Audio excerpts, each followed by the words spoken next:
Hey, it's 2018 and I just finished making our Tyree zonal system sump that we're going to add onto our 600-gallon system. It's basically a repurposed 150-gallon acrylic aquarium. It's old. It's 5 feet across, 30 feet deep, 18 inches from front to back. It's going to be composed of two zones, a semi-cryptic zone on the right and a fully cryptic zone on the left.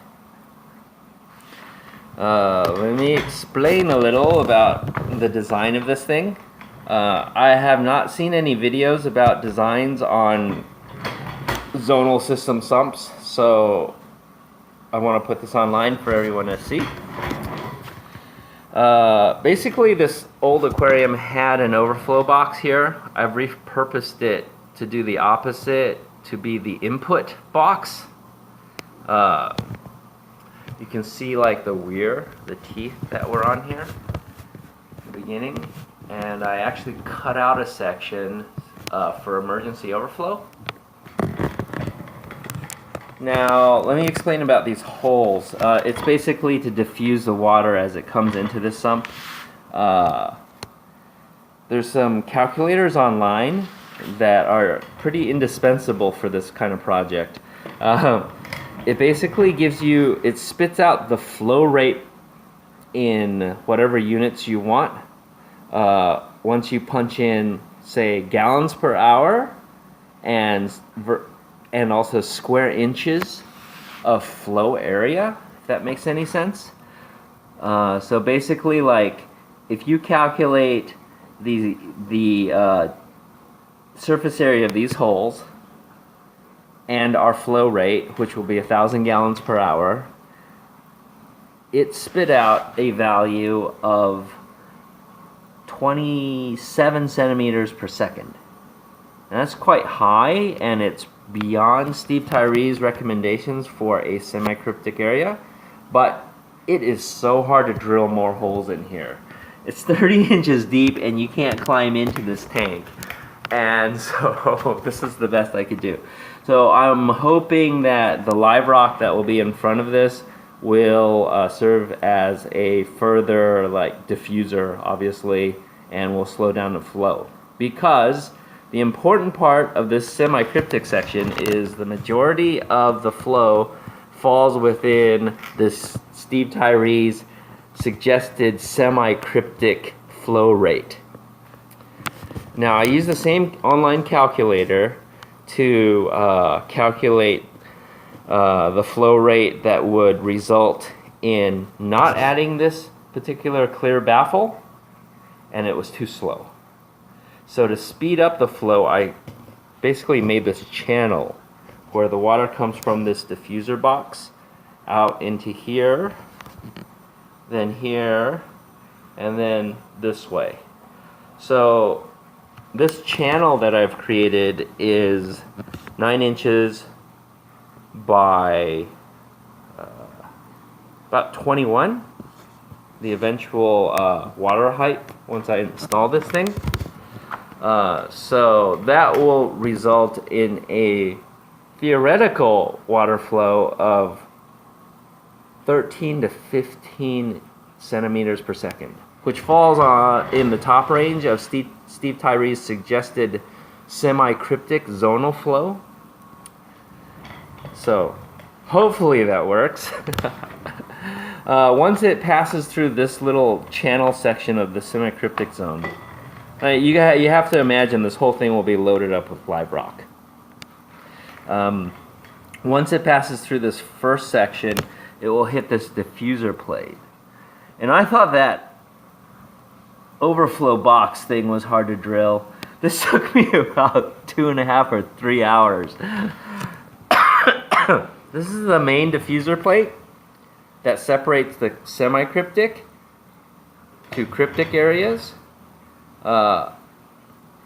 Steve Tyree has a slower range of flow rates through a fully cryptic area.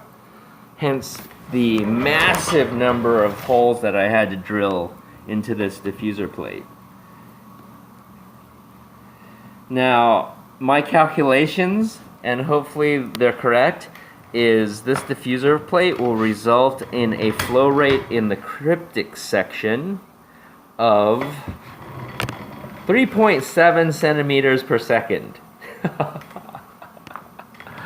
Which is also within the suggested range of Steve Tyree's, according to Steve Tyree's CMAT books, volumes 1 and 2. Water will pass through this diffuser plate, hit this section of rock, and then will be returned from this box, which is pieced together acrylic to house a return pump at the bottom. And that water will return back into our system.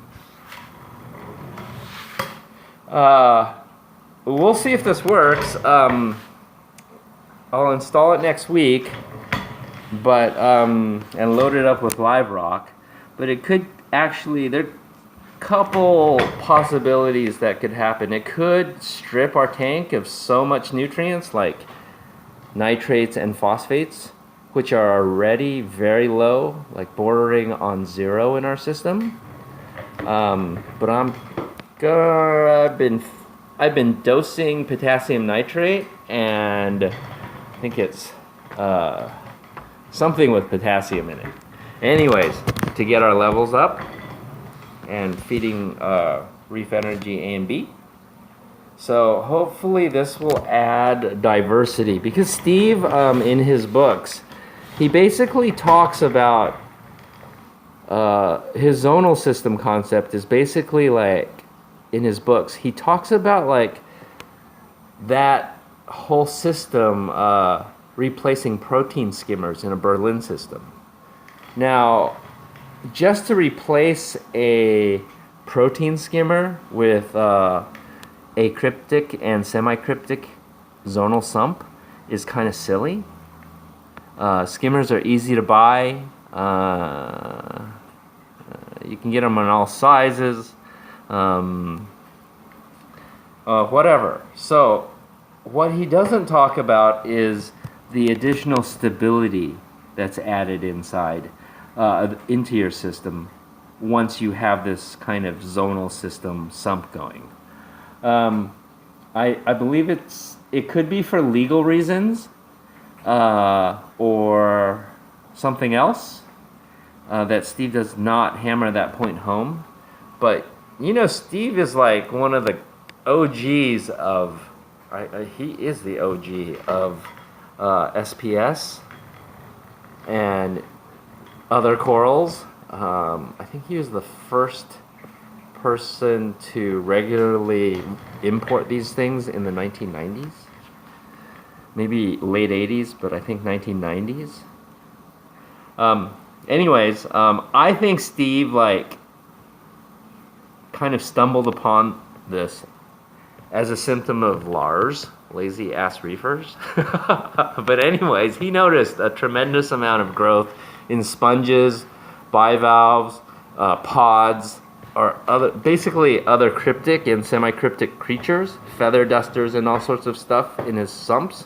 So he launched on like more than a decade long research project of his own to research this stuff and to check out the effects on marine aquaria in reef tanks and on coral that they house. So anyways, if you're interested, Steve's CMAT books, they are available online on reeffarmers.com, which is where I got my e-copy. I think it was like $15 or something for both. It was pretty cheap. So anyways, this is the repurposed 150 gallon. It will be, as I said, the flow rate will be about 1,000 gallons per hour going through here once I install it. And the resulting water volume will probably be, it's just over 100 gallons.